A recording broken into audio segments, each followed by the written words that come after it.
Você está no canal Eu Estudo a Lição com o pastor Samuel Camilo. Hoje é domingo, dia 15 de setembro de 2024. E o tema que estudaremos na nossa lição da Escola Sabatina será Você é o Rei dos Judeus?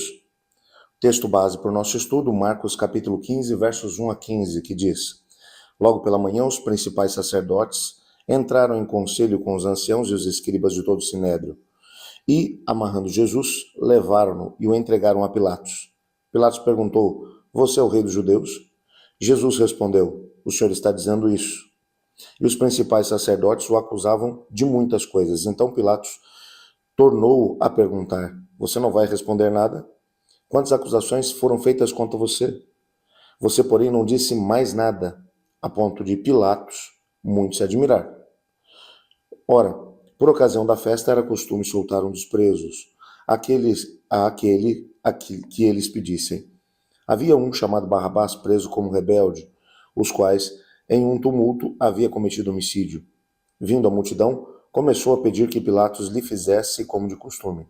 E Pilatos lhes respondeu dizendo: Vocês querem que eu lhe solte o rei dos judeus? Pois ele bem percebeu que era por inveja que os principais sacerdotes haviam entregado Jesus.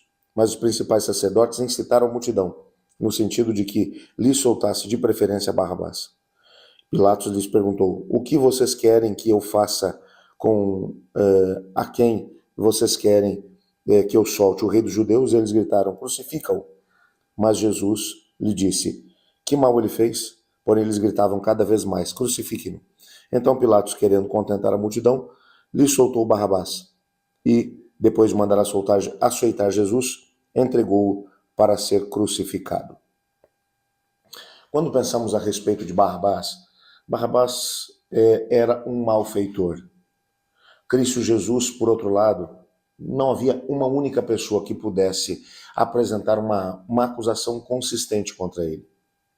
O próprio Pilatos percebeu que o que estava acontecendo era fruto da inveja que os líderes religiosos tinham dele.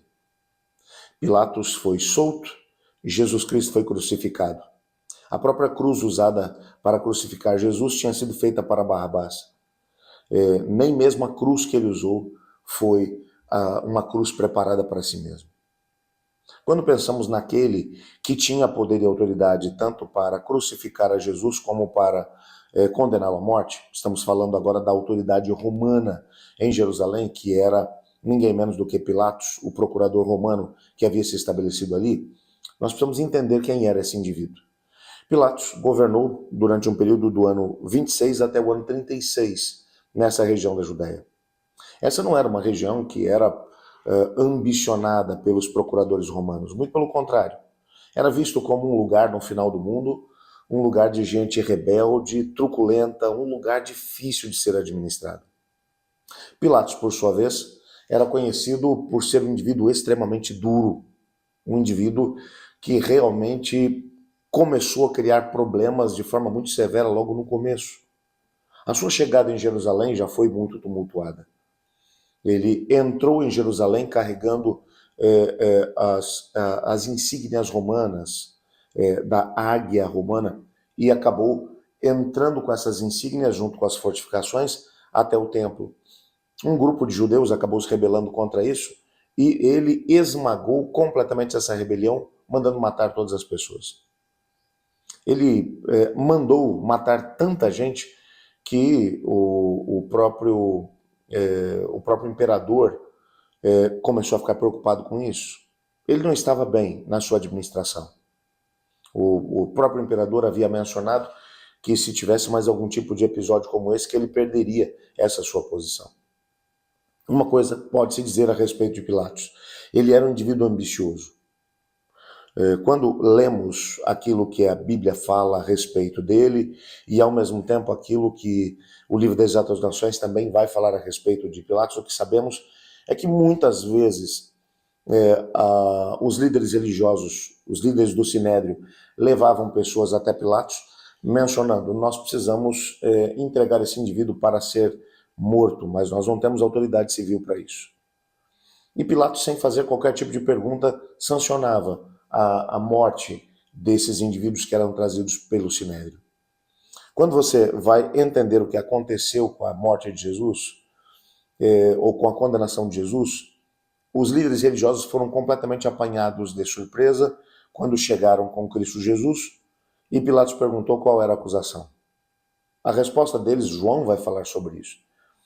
Vai ser, se ele não fosse um malfeitor, a gente não teria trazido até o Senhor.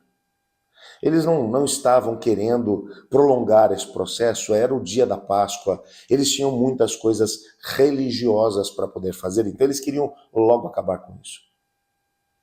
Pilatos, entretanto, à revelia daquilo que eles pensavam, vai interrogar a Jesus e vai perguntar se ele é o rei dos judeus.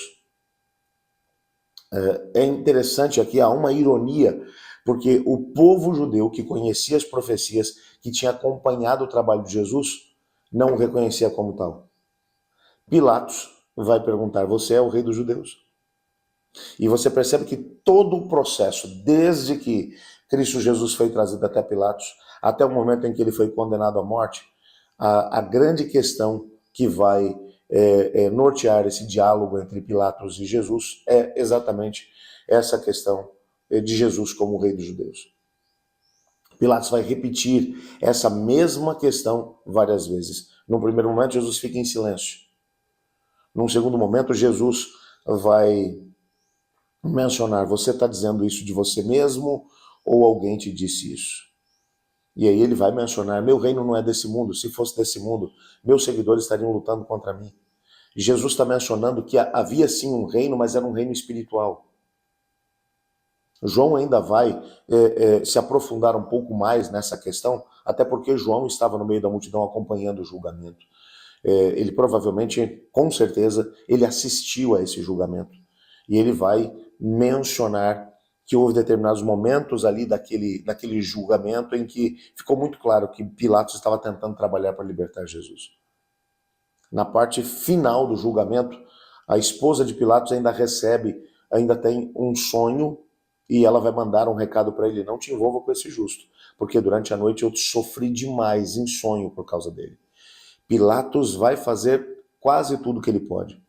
Até que chega um determinado momento em que os líderes religiosos vão, de alguma forma, tocar na ferida de Pilatos e vão dizer, esse indivíduo está tentando se fazer rei, e qualquer um que deixar que isso passe em limpo estará se colocando contra Roma. Pilatos teve medo de perder a sua posição e por isso, mandando trazer água, lavou as próprias mãos e disse, eu estou inocente do sangue desse justo. O que é interessante aqui, existe uma ironia muito grande, porque Ellen White, há um texto que vai aparecer aqui no nosso comentário adicional, onde Ellen White vai mencionar por que Pilatos permitiu que Jesus fosse crucificado. Ela diz assim, Pilatos cedeu às exigências da multidão. Em vez de arriscar a sua posição, preferiu entregar Jesus para ser crucificado. Mas apesar de suas preocupações ou precauções, exatamente o que mais temia ocorreu mais tarde. Suas honras foram retiradas, foi removido o seu alto posto e, lesado pelo remorso e orgulho ferido, deu fim à própria vida pouco tempo depois da crucificação de Jesus.